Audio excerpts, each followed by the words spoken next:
La ville de Paris et la France, dans leurs plans climat respectifs, et même le monde entier dans le cadre de l'accord de Paris sur le climat, ont pris l'engagement de devenir neutres en carbone d'ici 2050.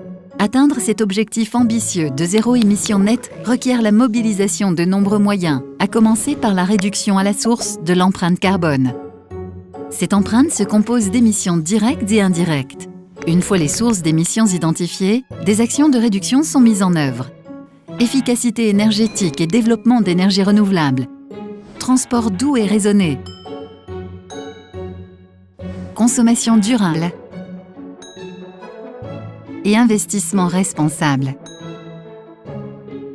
Un objectif de réduction d'émissions doit être préalablement défini. C'est le cas du facteur 4 pour la France. Il correspond à la division par 4 de nos émissions de gaz à effet de serre d'ici 2050 et par rapport à l'année 1990, soit 75% de réduction.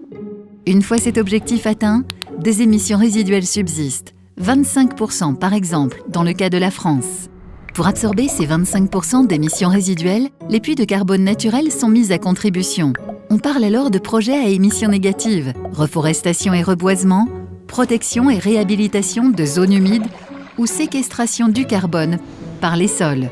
Pour annuler ce solde d'émissions résiduelles, des crédits de compensations internationaux peuvent également être utilisés. De la préservation de la biodiversité à l'accès à l'énergie, en passant par l'amélioration de la santé, les co-bénéfices des projets de compensation sont nombreux.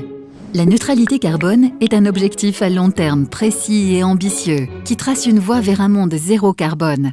Elle met en cohérence réduction à la source et compensation des émissions résiduelles pour limiter à 2 degrés le réchauffement climatique d'ici la fin du siècle.